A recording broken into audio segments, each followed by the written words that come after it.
അപ്പോൾ അങ്ങനെയാണെങ്കിൽ ഈ ആഭ്യന്തരമന്ത്രി സമ്പൂർണ്ണ പരാജയമാണെന്ന് നമുക്കറിയാം. ഭൂലോക തോൽവിയാണെന്ന് നമുക്ക് ഒന്നും കൂടി അത് തെളിയിച്ചു എന്നുള്ളതാണ്. ഒരു അവസരം കൂടെ കിട്ടി. പക്ഷേ ഈ കമ്മ്യൂണിസ്റ്റുകാരെ സംബന്ധിച്ചിടത്തോളം അവർക്ക് ഈ നാണം എന്തെന്നറിയില്ല, മാനം എന്തെന്നറിയില്ല, മര്യാദ എന്തെന്നറിയില്ല, അല്ലെങ്കിൽ അഭിമാനം എന്തെന്നറിയില്ല, ഒന്നും ഇവർക്ക് അങ്ങനെയുള്ള ഒരു ഇതുമില്ല. കാരണം ഞാൻ പലപ്പോഴും പറയാറുള്ളത്, സുരേഷ് ഗോപിക്ക് ഇപ്പോൾ ഒരു വഴി കുറച്ച് ക്ലിയർ ആക്കി കൊടുത്തു എന്ന് വേണം പറയാൻ. അപ്പൊ ഇതുകൊണ്ട് എന്താണ് ഇനി സംഭവിക്കാൻ പോകുന്നത്? മാസപ്പടി കേസ് തീർന്നു പോകും. കാരണം ഇനിയിപ്പോൾ അടുത്തെല്ലാം ഇലക്ഷനാവും ചർച്ച. നാളെ മറ്റന്നാൾ കലാശക്കൊട്ടാണ്. അപ്പോൾ അതൊക്കെ ചർച്ച അങ്ങോട്ടേക്ക് വഴിമാറും. അത് കഴിഞ്ഞിട്ട് ഇലക്ഷനിലേക്ക് വഴിമാറും. അനിഷ്ട സംഭവങ്ങളുണ്ടാവും. തൃശ്ശൂർ പൂരം മലയാളികളുടെ സ്വകാര്യ അഹങ്കാരമാണ്. തൃശ്ശൂർ പൂരം തൃശ്ശൂർകാരുടെ വികാരമാണ്. തൃശ്ശൂർ പൂരം പക്ഷേ ഇന്നലെ ചരിത്രത്തിൽ ആദ്യമായി തൃശ്ശൂർ പൂരം അലങ്കോലമാക്കി.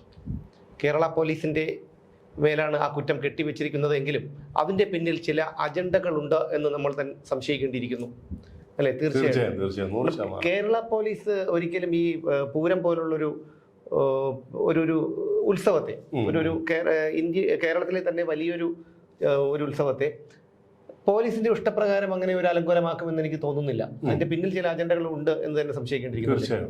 അതായത് എല്ലാവരും പറയുന്നത് ഇതൊരു രാഷ്ട്രീയ പ്രേരിതമാണ്, അങ്ങനെയാണ്, ഹിന്ദുത്വത്തെ തകർക്കാനാണ് അല്ലെങ്കിൽ ഹൈന്ദവാചാരങ്ങളെ തകർക്കാനാണ് എന്നൊക്കെയാണ് പറയുന്നത്. പക്ഷെ ഞാൻ അതിൽ വിശ്വസിക്കുന്നില്ല. കാരണം ഇപ്പൊ പോലീസ് ഇത്രയും വലിയൊരു എന്താണ് ഇത്തരം വിഷയങ്ങളിൽ ഇടപെട്ട് പോലീസിന് ഒരു കളങ്കം ഉണ്ടാക്കി വെക്കുന്നുണ്ടെങ്കിൽ അവരുടെ പിന്നിൽ അത്രയ്ക്കും ശക്തമായിട്ടുള്ള ഒരു സമ്മർദ്ദം ഉണ്ടായിട്ടുണ്ട്. ആ സമ്മർദ്ദം ഒരിക്കലും ഹിന്ദുത്വത്തെ തകർക്കാനോ അല്ലെങ്കിൽ മറ്റൊരു ലക്ഷ്യത്തിനോ ആണെന്ന് ഞാൻ കരുതുന്നില്ല. പകരം അത് മറ്റൊന്നാണ്. അതായത് ഇപ്പോൾ മുഖ്യമന്ത്രി പിണറായി വിജയന്റെയും മകളുടെയും ഒക്കെ പിന്നാലെ ഉണ്ട് ഇഡി, കേന്ദ്ര അന്വേഷണ ഏജൻസി, വളരെ അടുത്തായി. അപ്പോൾ ഈ കഴിഞ്ഞ 2 മാസങ്ങൾക്കിടയിൽ 7 തവണയാണ് പ്രധാനമന്ത്രി നരേന്ദ്രമോദി കേരളം സന്ദർശിച്ചത്. ഇതിൽ 2-3 തവണയും അദ്ദേഹം മാസപ്പടിയെക്കുറിച്ചും കരുവന്നൂർ വിഷയത്തെക്കുറിച്ചും ഒക്കെ പറയുകയും സ്വർണ്ണക്കടത്ത് കേസിൽ മുഖ്യമന്ത്രിയുടെ ഓഫീസിലുള്ള പങ്കിനെ പറ്റി പറയുകയും ഒക്കെ പറഞ്ഞ് രൂക്ഷമായി പിണറായി വിജയൻ അടിച്ചിരുന്നു. അപ്പോൾ നമ്മൾ മുമ്പ് പലപ്പോഴും പറഞ്ഞതുപോലെ പലരും പ്രത്യക്ഷമായും പരോക്ഷമായും പറയുന്നത് പോലെ BJPക്ക് കേരളത്തിൽ ഒരു അക്കൗണ്ട് തുറക്കേണ്ടത്, അതെന്ത് BJPക്ക് കേരളത്തിൽ അയിത്തമൊന്നുമില്ല. BJPക്ക് കാരണം BJP രാജ്യം ഭരിക്കുന്ന ഒരു പാർട്ടിയാണ്, ഒരു ദേശീയ പാർട്ടിയാണ്. അപ്പൊ അവർക്ക് ഒരു അയിത്തവും ഇല്ല. അപ്പം ഇവിടെ ചിലർ പറയുന്നത് എന്താണ്? കാരണം BJP ഇവിടെ അധികാരത്തിൽ വന്നു കഴിഞ്ഞാൽ പിന്നെ ഇടത് വലത് ആൾക്കാർക്ക് വേറെ നിലനിൽപ്പില്ല, അവരുടെ നിലനിൽപ്പിന്റെ പ്രശ്നമാണല്ലോ. അപ്പൊ അതുകൊണ്ട് എന്താണ് ഇവിടെ അക്കൗണ്ട് തുറക്കേണ്ടത് BJPയുടെ ആവശ്യമാണ്. അപ്പൊ അക്കൗണ്ട് തുറപ്പിക്കേണ്ടത് ഇതിന്റെ ഉത്തരവാദിത്വം ഉള്ളത് പിണറായി വിജയനുമാണ്. കാരണം ദേശീയ അന്വേഷണ ഏജൻസികളുടെ അടുത്ത പിടി എപ്പോഴാണ് വരുന്നതെന്ന് അറിയാതെ അങ്കലാപ്പിലാണ് പിണറായി വിജയനും മകളും ഒക്കെ. ലാവ്ലിൻ കേസ് 39 തവണ നീക്കി വെച്ചു. അതായത് നമ്മളിങ്ങനെ പേടിപ്പിച്ച് കൊണ്ടുപോകുന്ന ഒരു രീതിയാണ് ലാവ്ലിൻ കേസിൽ കണ്ടത്. കാരണം 39 തവണയാണ് ലാവ്ലിൻ കേസ് നീട്ടിവെച്ചത്. അപ്പോൾ ആഭ്യന്തരം പിണറായി വിജയന്റെ കയ്യിലാണ്. അപ്പൊ പിണറായി വിജയന്റെ അല്ലെങ്കിൽ ഒരു നിർദ്ദേശപ്രകാരം അല്ലാതെ പോലീസ് ഇങ്ങനെ ഈ രീതിയിൽ പെരുമാറില്ല എന്ന് ഈ പോലീസിന് ഈ പൂരത്തിൽ ഇടപെടേണ്ട ഒരുവിധമായ സാഹചര്യം അവിടെ ഇല്ല. അവിടെ ഒരു സുരക്ഷിതത്വ പ്രശ്നമില്ല, അവിടെ ഒരു അടിപിടി ഉണ്ടായിട്ടില്ല, അവിടെ ഒരു സ്ഫോടനം നടന്നിട്ടില്ല. ഇതൊന്നും നടക്കാത്ത ഇടത്ത് ഇത് നേരത്തെ നിങ്ങൾ പറഞ്ഞ പോലെ ഇതൊരു അജണ്ടയുടെ ഭാഗമാണ്. ഇത് അജണ്ട നടപ്പാക്കാനുള്ള ഭാഗം തന്നെയാണ്. ഇപ്പൊ എന്തായാലും ഇത് പൂരം തകർത്ത് തരിപ്പണമാക്കി എന്ന് തന്നെ പറയാം. തരിപ്പണമാക്കിയത് കൊണ്ട് ദോഷമാർക്കാണ്? CPM-നാണ്. കാരണം അവിടെ ഇലക്ഷൻ കൊടുമ്പിരി കൊണ്ടിരിക്കുകയാണ്. ശക്തരായ 3 ലക്ഷ്യം അതാണ്. ശക്തരായ 3 സ്ഥാനാർത്ഥികളാണ്. സുനിൽകുമാറിന്റെ വോട്ട് പോലും കുറയ്ക്കുക എന്നുള്ളതാണ് അവരുടെ ലക്ഷ്യം. കാരണം സ്വാഭാവികമായും അവിടെ ഗോൾ അടിച്ചത് സുരേഷ് ഗോപിയാണ്. അപ്പൊ സുരേഷ് ഗോപിക്ക് മുരളീധരൻ അപ്രതീക്ഷിതമായി സ്ഥാനാർത്ഥിയായി വന്നതോടുകൂടി സുരേഷ് ഗോപിക്ക് ഉണ്ടായിരുന്ന ഒരു വിജയ സാധ്യത മങ്ങി നിൽക്കുന്ന ഒരു സമയമായിരുന്നു. അപ്പോൾ ഈ പൂരം എന്ന് പറയുമ്പോൾ തൃശ്ശൂരിലെ വലിയൊരു വിഭാഗം ജനങ്ങളും പങ്കെടുക്കുന്ന ഒരു ഉത്സവമാണ്. അപ്പൊ ആ പൂരത്തിന് എന്തെങ്കിലും സംഭവിച്ചാൽ അത് രാഷ്ട്രീയ കക്ഷി ജാതിമത ഭേദമൊന്നും നോക്കാതെ അവര് അതിനെതിരെ പ്രതികരിക്കും. അതിൽ വരുന്ന വേറെ പ്രശ്നം, ഈ പകൽപൂരം കാണാനാണ് പുറത്തു നിന്നുള്ള പരമാവധി ആളുകൾ എത്തുന്നത്. ഇവിടെ കുളമാക്കിയിരിക്കുന്ന രാത്രിപൂരത്തിനാണ് ഈ തൃശ്ശൂർ നിവാസികൾ എത്തുന്നത്. അപ്പൊ അത് കൃത്യമായ ഒരു അജണ്ടയുടെ ഒരു ഓപ്പറേഷന്റെ പ്ലാനിങ്ങിന്റെ വിജയമാണത്.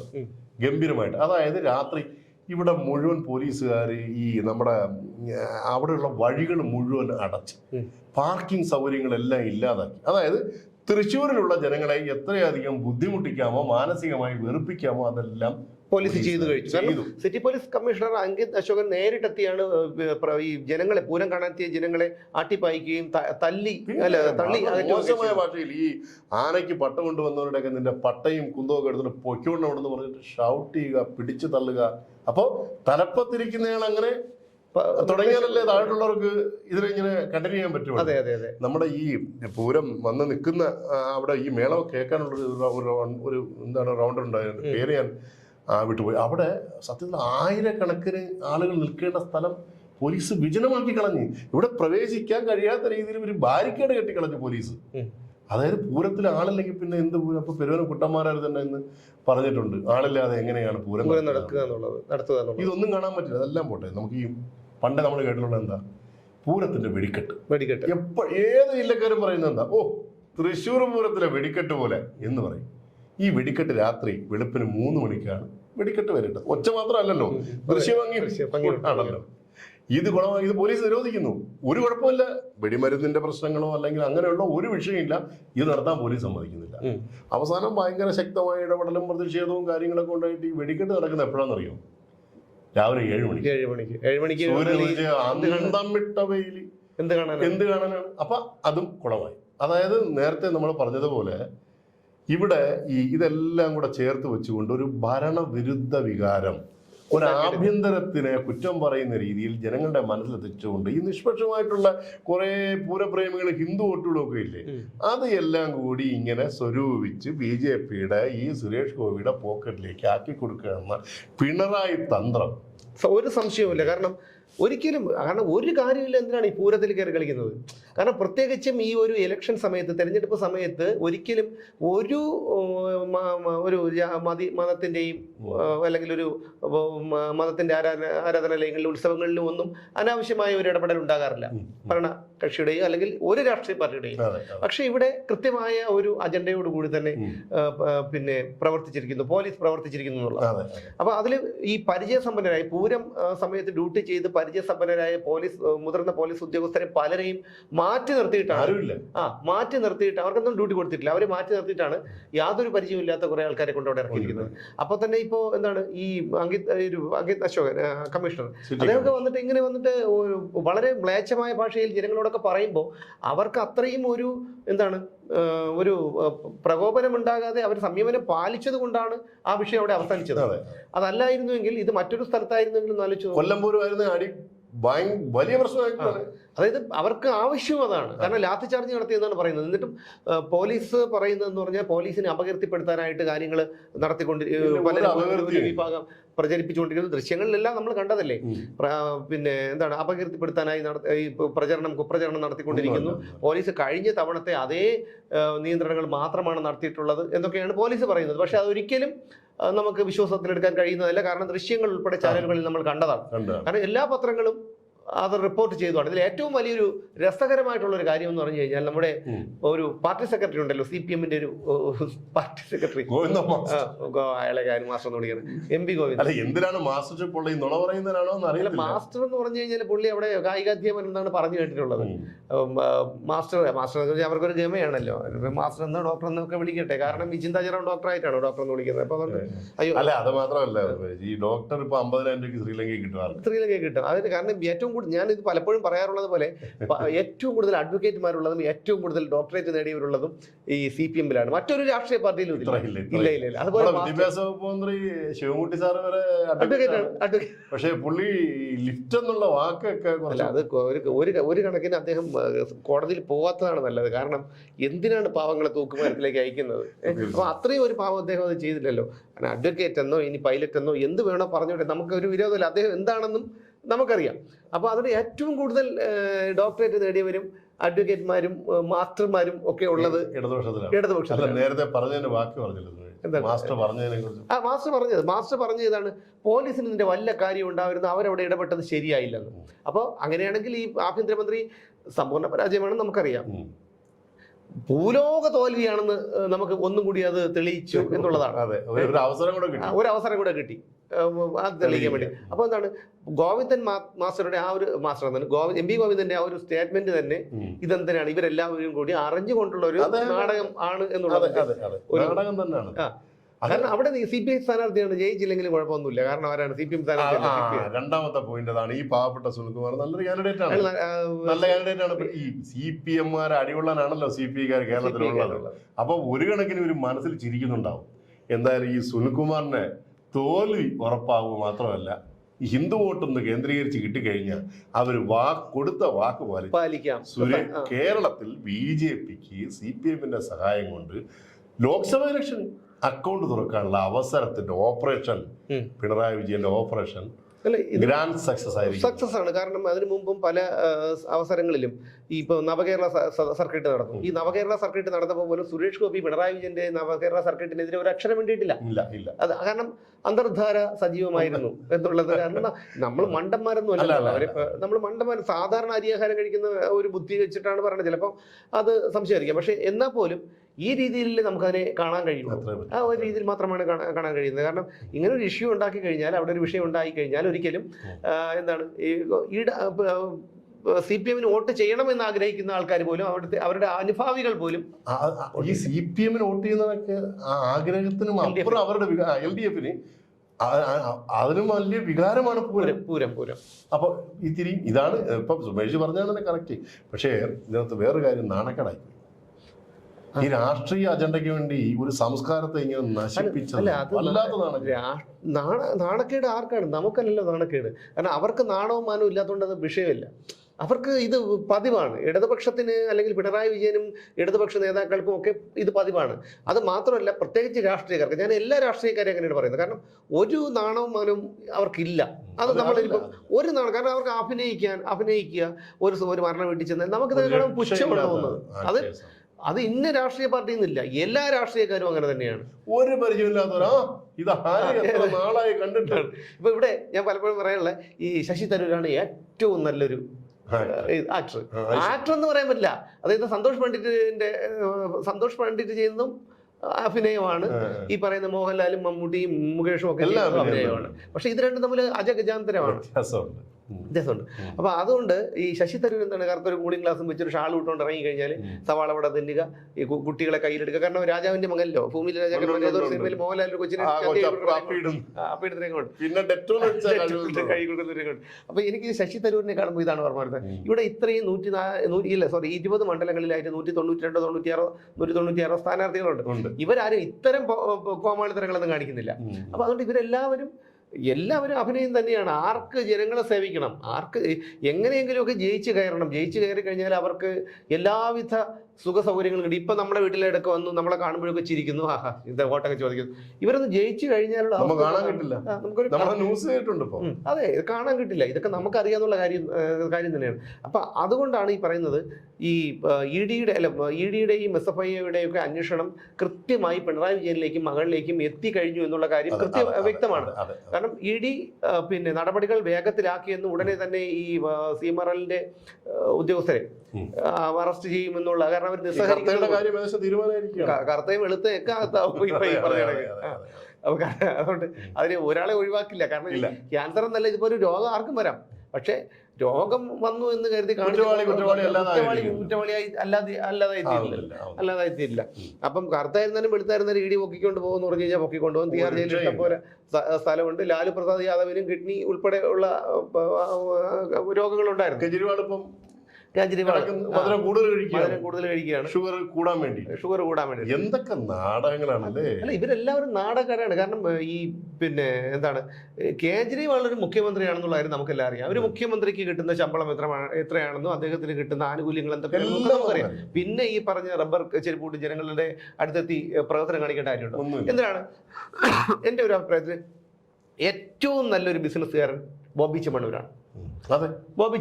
കാരണം ഇപ്പോൾ കല്യാണം, മറ്റുള്ള മൈജിയും കല്യാണം, ഭീമയും രാജകുമാരിയും ഒക്കെ ഇവരൊക്കെ ഈ ആർട്ടിസ്റ്റുകളെ കോടിക്കണക്കിന് രൂപ കൊടുത്ത് പൃഥ്വിരാജിനെയും തമന്നയെയും ഒക്കെ വെച്ചിട്ട് ഒരു മോഡലാക്കുമ്പോൾ കോടിക്കണക്കിന് രൂപയാണ് കൊടുക്കുന്നത്. അപ്പം ഈ നമ്മൾ നമ്മളും ശരിക്കും ഇത് പൃഥ്വിരാജിനെ നോക്കും. നമ്മൾ ഹോർഡിങ്ങിൽ കാണുമ്പോൾ നമ്മൾ പൃഥ്വിരാജ് നോക്കും. മിക്കവാറും കട ഏതാണെന്ന് നമ്മൾ നോക്കില്ല. പക്ഷെ ഇവർക്ക് കൊടുക്കുന്നത് കോടികളാണ്. ഇപ്പോൾ ഒരു വർഷത്തേക്ക് കൊടുക്കുന്നത് കോടികളാണ്. പക്ഷേ ഇയാൾ എന്താ ചെയ്തത്? ഇയാൾ സ്വന്തമായിട്ട് ഒരു ഡ്രസ് കോഡ് ഉണ്ടാക്കി. ഡ്രസ് കോഡ് ഉണ്ടാക്കി പുള്ളി അതാണ് ഇടുന്നത്. പുള്ളി സ്വയം മാർക്കറ്റ് ചെയ്ത് പുള്ളിക്ക് ഏറ്റവും മറ്റുള്ളവർക്കുള്ള അതുപോലെ അതേ പിന്നെ ബിസിനസ് ഇദ്ദേഹത്തിന് ഉണ്ടായിരിക്കുമല്ലോ. പിന്നെ ബോബി ചെമ്മണ്ണൂർ എന്താണെന്നും അയാൾ ദരിദ്രനല്ലെന്നും അല്ലെന്നുള്ള കാര്യം നമുക്ക് എല്ലാവർക്കും അറിയാം. ലോകത്തെല്ലാവർക്കും മലയാളികളുണ്ടോ അവിടെ എല്ലാവർക്കും അറിയാം. മറ്റു സംസ്ഥാനക്കാർക്കും അറിയാം, മറ്റാൾക്കാർക്കും അറിയാം ബോബി ചെമ്മണ്ണൂരാണ്. അപ്പൊ ഞാൻ ഇതാണ് എന്ന് പറഞ്ഞിട്ട് അയാൾക്ക് വില കൂടിയ ബ്രാൻഡഡ് ഷർട്ടും പിന്നെ അല്ലെങ്കിൽ പാന്റും ഒക്കെ ഇട്ട് ഷൂവും വാച്ചും ഒന്നും ചെയ്യേണ്ട ഒരു കാര്യമില്ല. തുടങ്ങി വെച്ച രാമേന്ദ്രനാ. അതെ, അറ്റ്ലസ് ജനകോടികളുടെ. അപ്പൊ ഇത് കറക്റ്റാണ് ബോബി ചെമ്മണ്ണൂർ. അപ്പൊ നമ്മള് മറ്റേ തൃശ്ശൂരിൽ നിന്ന് മാറി. തൃശ്ശൂർ നമ്മൾ ഞാൻ നന്ദേട്ടൻ ചർച്ച ചെയ്യുമ്പോഴും തന്നെ തുടങ്ങുന്ന ഇവിടെ നിന്നായിരിക്കും പോകുന്ന ഒരുപാട് സംസാരിക്കാറുണ്ട്. ഈ നമ്മൾ സംസാരിക്കുന്നത് ഞാനും നിങ്ങളും ഒക്കെ വളരെ സാധാരണക്കാരുടെ ഇടയിൽ ജീവിക്കുന്നതുകൊണ്ട് തന്നെ നമ്മൾ ഈ സംസാരിക്കുന്നത് ഈ നമ്മളെ പ്രേക്ഷകർക്ക് മനസ്സിലാവും, നല്ല ആത്മാർത്ഥത മനസ്സിലാവും, സത്യസന്ധത മനസ്സിലാവും. ഈ ചെയ്യുന്നതൊക്കെ അവർക്ക് മനസ്സിലാവുകയും ചെയ്യും, ഏത് പാർട്ടിക്കാരനായാലും. തീർച്ചയായിട്ടും ജനങ്ങൾ ഇതെല്ലാം കണ്ടുകൊണ്ടിരിക്കുകയാണ്. ഇപ്പൊ ഇന്ന ആള് നമ്മളിപ്പോ BJP നല്ലതാണെന്നും പറയുന്നില്ല, പക്ഷെ തമ്മിൽ ഭേദം തൊമ്മൻ എന്ന് മാത്രമേ പറയാൻ പറ്റൂ. തമ്മിൽ പിന്നെ നരേന്ദ്രമോദി ഒരു വലിയൊരു ഇമേജ്, അദ്ദേഹം ഒരു പ്രഭാവം തന്നെയാണ്. അല്ലെ, ഇനി എന്തൊക്കെ പറഞ്ഞാലും അത് അങ്ങനെ തന്നെയാണ്. അത് മറ്റുള്ള കാര്യങ്ങളൊന്നും ചിന്തിക്കേണ്ട കാര്യമൊന്നുമില്ല. രാജ്യത്ത് അദ്ദേഹം എന്താണ് ഈ നരേന്ദ്രമോദി പ്രധാനമന്ത്രിയായതിനു ശേഷം ലോകരാഷ്ട്രങ്ങൾക്ക് ഇന്ത്യയോടുള്ള നിലപാട്, മനോഭാവം, ഇതൊക്കെ എന്തൊക്കെയാണെന്നൊക്കെ നമ്മൾ ചിന്തിച്ചാൽ മതി. അല്ലാതെ ഇവിടെ എന്താണ് ഒരു നവകേരള സർക്കിട്ടിനായി ഒരു ബസ് എടുത്തു, ഇവിടെ ബസ്സിനെ കൊണ്ടുവന്ന് ഇവിടെ എന്താണ് പുരാവസ്തുവായിട്ട് മ്യൂസിയത്തിൽ വെക്കുമെന്ന് പറഞ്ഞു. ഇപ്പോൾ എന്താ സീറ്റ് എല്ലാം കൂടെ ഇളക്കിയിട്ട് അത് ജനങ്ങൾക്ക് സർവീസിനായി വിട്ടുകൊടുക്കുന്നത്. എന്തൊരു അസംബന്ധമാണെന്നറിയാം. ഈ പൊതുജനങ്ങളുടെ 1600 രൂപ ക്ഷേമ പെൻഷൻ പോലും കൊടുക്കാതെ ഈ പോക്കർത്തനം കാണിക്കുന്നവനെയൊക്കെ എന്താണ് വിളിക്കേണ്ടത്? ഈ കേരള സദസ്സിന്റെ ഒരു പരാതിയുടെ ഒരു വിവരമില്ല. എത്ര രൂപ ചെലവായെന്ന് നിരവധി തവണ കണക്കി വെച്ചിട്ടുണ്ട്, കണക്കില്ല. ഈ ഗവൺമെന്റ് തലത്തിൽ മാത്രമല്ല, സർവത്ര ഇടങ്ങളിലും പോയി കോടിക്കണക്കിന് രൂപ പിരിച്ചിട്ടുണ്ട് ഇതിന്റെ പേരിൽ. ഇതിന്റെ ഒന്നും കണക്കുകളില്ല. ഇവരുടെ പാർട്ടി ജില്ലയാണ് കണ്ണൂർ. 28,853 പരാതികളാണ് കിട്ടിയത്. അതിൽ ഉത്തരം അയച്ചത് വെറും 10,000 പരാതിക്ക്. മറുപടി അയച്ചത് അതിൽ നടപടി ഉണ്ടായിട്ടില്ല, ഒരു നടപടിയില്ല. കണ്ണൂർ അല്ലെങ്കിൽ പിന്നെ കേരളത്തിലെ മൊത്തത്തിലുള്ള അവസ്ഥ നമുക്കറിയാമല്ലോ. ഇതാണ് ഒരു കാര്യം. അത് യഥാർത്ഥത്തിൽ ഇടതുപക്ഷത്തിന്റെ ഒരു രാഷ്ട്രീയ പ്രചരണ ജാഥയായിരുന്നു. അല്ല, രാഷ്ട്രീയ പ്രചരണ ജാഥ തന്നെയായിരുന്നു അത് കാരണം 2-3 സന്ദേശങ്ങൾ അതിലുണ്ട്. അതായത് പിണറായി വിജയനെതിരെ അല്ലെങ്കിൽ CPM-ന് പ്രത്യേകിച്ചും പിണറായി വിജയനെതിരെ ആരും ഒന്നും പറയരുത് എന്നുള്ളതിന്റെ ഒരു സൂചന. പറഞ്ഞാൽ എന്തായിരിക്കും ഉണ്ടാവുക എന്നുള്ളതിന്റെ സൂചനയാണ് ആലപ്പുഴയിൽ ഉൾപ്പെടെ യൂത്ത് കോൺഗ്രസ്സുകാരെ തല്ലിച്ചതച്ചതും രക്ഷാപ്രവർത്തനം നടത്തിയതും അതിനുശേഷം അതിൽ കുറ്റവാളികളായ ഗൺമാനെയൊക്കെ ഇപ്പോഴും സംരക്ഷിച്ച് പിടിച്ചിരിക്കുന്നതും. അതിന് ഞാൻ ഒരിക്കലും അയാളെ കുറ്റം പറയില്ല. കാരണം എന്ന് വെച്ച് കഴിഞ്ഞാൽ ഇവിടെ തമനും ഷാജിയും ഗുണ്ടുകാട് സാബുവും മറ്റേ ഇവരൊക്കെ ചെയ്യുന്നതാണ്, അവരും മരട് അനീഷൊക്കെ ചെയ്യുന്നത് അത് തന്നെയാണ്. ഇദ്ദേഹത്തിന് അധികാരമുണ്ട്, അവർക്ക് അധികാരമില്ല, അത്രേ ഉള്ളൂ. കോടതിയിലാണ് നടപടി എടുക്കേണ്ടത്. കോടതി നോട്ടീസ് അയച്ചിട്ട് പോലും ഗവൺമെന്റ് കോടതിയിൽ ഹാജരാവാൻ തയ്യാറാവുന്നില്ല, സമയമില്ല. പിന്നെ ക്രൈംബ്രാഞ്ചിന് അന്വേഷണം വിട്ടിരിക്കുകയാണ്. ക്രൈംബ്രാഞ്ച് ആരുടെ കക്ഷത്താണ്? പിണറായി കക്ഷത്ത്.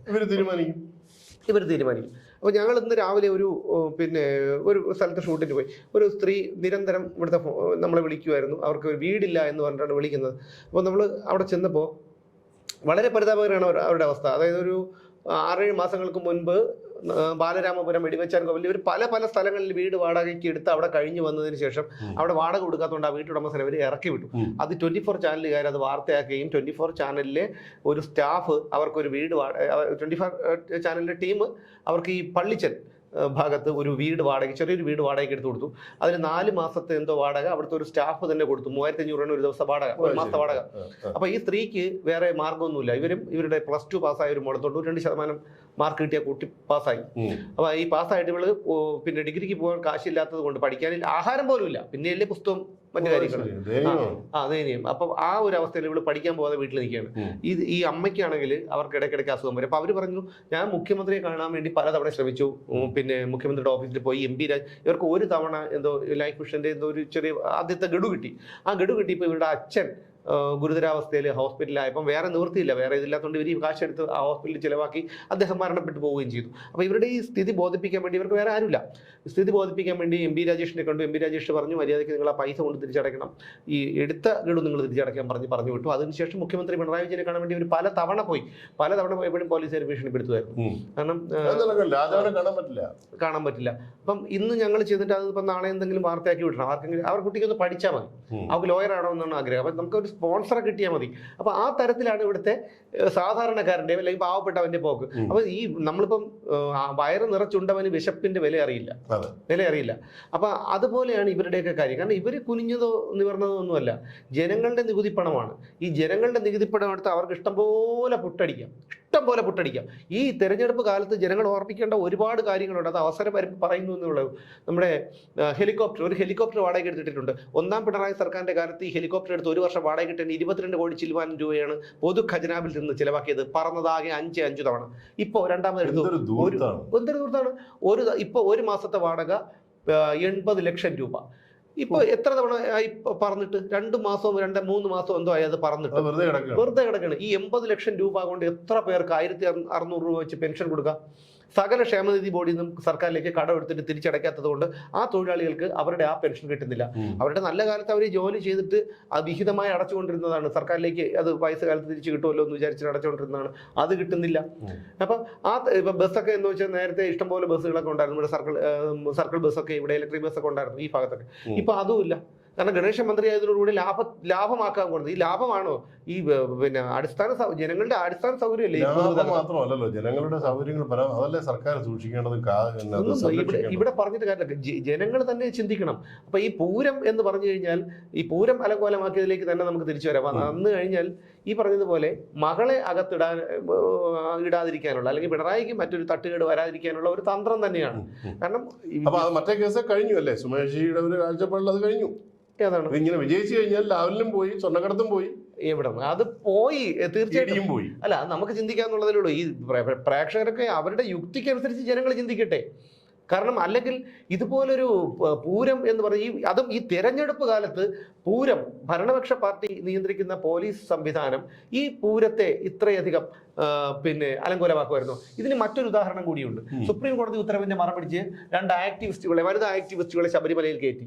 അന്ന് ഹൈന്ദവരെ എന്തുമാത്രം ഒരു വെറുപ്പിച്ചു. അപ്പൊ നമ്മൾ കരുതി എന്താണ്, ഇവർക്ക് ഹൈന്ദവരോടുള്ള ഒരു പോലീസ് പ്രൊട്ടക്ഷനിൽ കയറ്റുക മാത്രമല്ല, നിലയ്ക്കലിൽ നിന്ന് 20 കിലോമീറ്റർ ഉണ്ട് പമ്പയിലേക്ക്. ഈ പമ്പയിലേക്ക് നിലയ്ക്കലിൽ നിന്ന് വാഹനത്തിൽ ഭക്തരെ ഇറക്കി വിട്ട് നടത്തിച്ചു, അടിമകളെ പോലെ. അതൊക്കെ നമ്മൾ വിശ്വാസികളാണ്, നമുക്കൊന്നും മറക്കാൻ കഴിയില്ല ആ കാര്യങ്ങളൊന്നും. കാരണം ആ രീതിയിൽ ഹിന്ദുക്കളെ അവർ ഈ പറയുന്ന അയ്യപ്പന്റെ ഈ ശബരിമല ഉത്തരവിന്റെ ഇതിൽ അവർ അപമാനിച്ചു. പക്ഷെ അതുകൊണ്ട് ഫലം അതിനുശേഷം വന്ന ലോക്സഭാ തെരഞ്ഞെടുപ്പിൽ വെറും 1 സീറ്റ് മാത്രമാണ് പിന്നെ LDF നേടാൻ കഴിഞ്ഞത്, ആലപ്പുഴ മാരിഫ്. ബാക്കി 19 സീറ്റുകളും UDF തൂത്തുവാരി. ഇപ്പോഴും സമാനമായ സംഭവം ഇത് തന്നെ വരാമാണ്. പക്ഷെ പിന്നെ UDF പകരം 1-2 സീറ്റുകൾ ചിലപ്പോ NDA പിടിച്ചെന്നിരിക്കാം, പിടിച്ചെന്നിരിക്കാം 1-2 സീറ്റുകൾ. അപ്പം ആ സീറ്റുകൾ പിടിക്കുന്നത് ലോക്സഭ ഇലക്ഷനാണ്. അതെ, ലോക്സഭ ഇലക്ഷന് ഗൗരവമായിട്ടുള്ള ഇടപെടലുണ്ടാവും. അതാണ് തീർച്ചയായിട്ടും. അതായത് അത് പത്തനംതിട്ട മണ്ഡലത്തിലായിരുന്നല്ലോ, ഈ പറയുന്ന മണ്ഡലത്തിലായിരുന്നു ഈ പിന്നെ ശബരിമല വിഷയം. ആ ശബരിമല വിഷയത്തിൽ സംഭവിച്ചത് തന്നെയാണ് ഇപ്പോ പിന്നെ തൃശ്ശൂർ സംഭവിക്കാൻ പോകുന്നത്. ഇതില് വേറൊരു നേരത്തെ സുമേഷ് പറഞ്ഞായിട്ട് ചേർത്ത് വെക്കുമ്പോൾ വേറൊരു കാര്യം കൂടെ ഉണ്ട്. ഈ ഗോവിന്ദൻ മാസ്റ്ററുടെ സ്റ്റേറ്റ്മെന്റ് ഉണ്ടായിരുന്നോ, വിശ്വാസികളുടെ വിശ്വാസം നിലനിർത്താൻ CPM ആയിരിക്കും ആദ്യം കൊടി പിടിച്ചിറങ്ങുന്നത്. ഇയാളത് ആരാണ് പറഞ്ഞു പറ്റിക്കുന്നത്? ഇതേ ഗോവിന്ദൻ മാസ്റ്ററുടെ പാർട്ടിയാണ് ശബരിമലയിൽ ഇവരെ കൊണ്ട് കയറ്റിയത്. അന്ന് വിശ്വാസത്തോടെ പോയി ഈ 10 വോട്ടിന് വേണ്ടി. ഞാൻ പറയുന്നത് വെച്ച് കഴിഞ്ഞാൽ നമുക്ക് എല്ലാവർക്കും ഈ നാണം, മാനം, അഭിമാനം ഒക്കെ യാതൊരു സാധാരണക്കാരനും ഉണ്ട്. പക്ഷേ ഈ കമ്മ്യൂണിസ്റ്റുകാരെ സംബന്ധിച്ചിടത്തോളം അവർക്ക് ഈ നാണം എന്തെന്നറിയില്ല, മാനം എന്തെന്നറിയില്ല, മര്യാദ എന്തെന്നറിയില്ല, അല്ലെങ്കിൽ അഭിമാനം എന്തെന്നറിയില്ല. ഒന്നും ഇവർക്ക് അങ്ങനെയുള്ള ഒരു ഇതുമില്ല. കാരണം ഞാൻ പലപ്പോഴും പറയാറുള്ളത് ഈ കമ്മ്യൂണിസ്റ്റുകാരനെ പഠന വിധേയമാക്കണമെന്നാണ്. കാരണം മനുഷ്യന്റെ രൂപത്തിൽ ജനിക്കുന്നു, കമ്മ്യൂണിസ്റ്റുകാരനായി കഴിഞ്ഞാൽ ഇവരുടെ ഈ സാധാരണ മനുഷ്യൻ ചിന്തിക്കുന്നതിൽ നിന്നും വ്യത്യസ്തമായിട്ട് ഇവർ ചിന്തിക്കുന്നു. അവർ ചിന്തിക്കും ഒരു വിഭാഗമായിട്ട് മാറുകയാണ് അവര്. അപ്പൊ ഇവരെ പഠനത്തിന് വിധേയമാക്കണമെന്നാണ് ഞാൻ പലപ്പോഴും ആവശ്യപ്പെട്ടുള്ള ഒരു കാര്യം. കാരണം അത്രയ്ക്ക് EP ജയരാജൻ എഴുന്നള്ളിക്കുന്ന മണ്ടത്തരങ്ങളും എന്തോ ഇതൊക്കെയാണ് നമ്മളെ ഭരിച്ചുകൊണ്ടിരിക്കുന്നതെന്ന് പറഞ്ഞാൽ ഇവരൊക്കെയാണ് നമ്മളെ ഭരിക്കുന്നത്. അപ്പം ആ തരത്തിലേക്കാണ് ഇപ്പോൾ മന്ത്രിയായില്ലേ കേരളം മണിയാശൻ ഒരു രണ്ട് ഒപ്പിട്ടാൽ 4 തരത്തിലാവും. പിന്നെ ആ മനുഷ്യന്റെ അടുത്തൊക്കെ മന്ത്രിയായ നാടാണ്. അല്ല, അത് ഒരിക്കലും മണിയെ മാത്രം പറഞ്ഞിട്ട് കാര്യമില്ല. ഇവിടെ ഉത്തരേന്ത്യയിലേക്ക് ചെന്ന് കഴിഞ്ഞാൽ സ്കൂളിന്റെ വരാന്ത കാണാത്ത ആൾക്കാർ മന്ത്രിമാരായിട്ടുണ്ട്. അത് ജനാധിപത്യത്തിന്റെ ഒരു പ്രശ്നമാണ്. അങ്ങനെ മാത്രമേ, കാരണം ഇവിടെ എല്ലാം എന്താണ്, ഇന്ത്യയിൽ എവിടെ നോക്കിയാലും എന്താണ് സമുദായം, ജാതി, ഇതിന്റെയൊക്കെ അടിസ്ഥാനത്തിലല്ലേ വോട്ട്. ജനങ്ങൾ ചിന്തിക്കുന്നില്ലല്ലോ ഇതാരാണ്, അവന്റെ വിദ്യാഭ്യാസ യോഗ്യത എന്താണ്, അല്ലെങ്കിൽ അവൻ വിദ്യാഭ്യാസ യോഗ്യത, അല്ലെങ്കിൽ അവന് എന്ത് ചെയ്യാൻ കഴിയും. യഥാർത്ഥത്തിൽ ഇവിടെ മന്ത്രിമാരാകേണ്ടത് സന്തോഷ് ജോർജ് കുളങ്ങരെ പോലെയുള്ള അദ്ദേഹത്തിന്റെയൊക്കെ ആ ഒരു കാഴ്ചപ്പാടുകളൊക്കെ എത്ര നന്നായിട്ടാണെന്നറിയാമോ അദ്ദേഹം അത് ജനങ്ങളിലേക്ക് എത്തിക്കുന്നത്. അവര് ലോകം മുഴുവൻ സഞ്ചരിച്ച ആളാണ് അദ്ദേഹത്തിന്റെ ഇടയ്ക്ക് പറഞ്ഞൊരു ഇത് അറിയാലോ, ഈ കാർഷിക ഓഫീസർ അയാളുടെ സ്ഥലത്ത് എത്ര കൃഷി ചെയ്തു എന്ന് കൃത്യമായിട്ട് ബോധ്യപ്പെടുത്തണം. അപ്പോഴാണല്ലോ കാർഷിക ഓഫീസറായി മാറുന്നത്. ഇത് ഏതെങ്കിലും ഒരു കാർഷിക ഓഫീസറുടെ കീഴിൽ കൃഷിയുണ്ടോ, അവരുടെ വീട്ടിൽ കൃഷിയുണ്ടോ? അല്ലേ? അതൊന്നുമില്ല. ഈ പറഞ്ഞതുപോലെ നമ്മൾ ഇപ്പൊ എന്താണ് മുമ്പ് UDF സ്ഥാനാർത്ഥിയായിട്ട് വേറെ മുരളീധരൻ വരുന്നതിന് മുമ്പ് തീരുമാനിച്ചിരുന്നത് നമ്മുടെ TN പ്രതാപനായിരുന്നു. ഇപ്പൊ TN പ്രതാപൻ ചിത്രത്തിലേ ഇല്ല. അദ്ദേഹം പ്രചരണ രംഗത്ത് പോലും ഇല്ല എന്നാണ് തോന്നുന്നത്. കാരണം ഞാൻ ശ്രദ്ധിച്ചിട്ടില്ല, ഉണ്ടോന്ന് എനിക്ക് അറിയില്ല. പ്രത്യേക പദവി കൊടുത്തു പാർട്ടിയുടെ പിണക്കാതിരിക്കാൻ വേണ്ടി. ഈ KPCCക്ക് എത്ര സെക്രട്ടറിമാരുണ്ടെന്ന് പറഞ്ഞു KPC പ്രസിഡന്റ് പോലും അറിയില്ല. എത്ര വൈസ് പ്രസിഡന്റുമാരുണ്ടെന്നുള്ളത് പാർട്ടിക്ക് പോലും പാർട്ടിക്ക് അറിയില്ല. അപ്പൊ അതുകൊണ്ട് ഈ പറയുന്നത് പോലെ ഈ പിന്നെ കെ മുരളീധരനെ പോലെ ഒരു ശക്തനായ സ്ഥാനാർത്ഥി അപ്രതീക്ഷിതമായിട്ടാണ് തൃശ്ശൂർ മണ്ഡലത്തിൽ വന്നത്. അതിനു മുമ്പ് സുരേഷ് ഗോപിക്ക് വലിയ രീതിയിലുള്ള വിജയ സാധ്യതയൊക്കെ ഉണ്ടായിരുന്നു. പിന്നെ വീണ്ടും ഈ സുരേഷ് ഗോപിയുടെ ഒരു പ്രഭാവം മങ്ങി. ആളിനെ കൂട്ടാൻ പറ്റിയ നേതാവാണെന്ന് മാത്രമല്ല, മുരളീധരൻ ഒരുപാട് വർഷങ്ങളായിട്ട് തൃശ്ശൂർ കേന്ദ്രമാക്കി പ്രവർത്തിക്കുന്നതാണ്. മുരളീധരനായിരുന്നാലും അദ്ദേഹത്തിന്റെ പിതാവായിരുന്നാലും ഒക്കെ. അപ്പൊ അതുകൊണ്ട് ആ ഒരു വെല്ലുവിളി പിന്നെ സുരേഷ് ഗോപിയുടെ മുന്നിലുണ്ട്. അപ്പം പിന്നെ മുരളീധരൻ സ്ഥാനാർത്ഥി ആയതോടുകൂടി സുരേഷ് ഗോപി ഒന്ന് മങ്ങി. അതിനുശേഷം വന്ന മറ്റന്നാ പ്രചാരണം അവസാനിക്കാൻ പോവാണ്.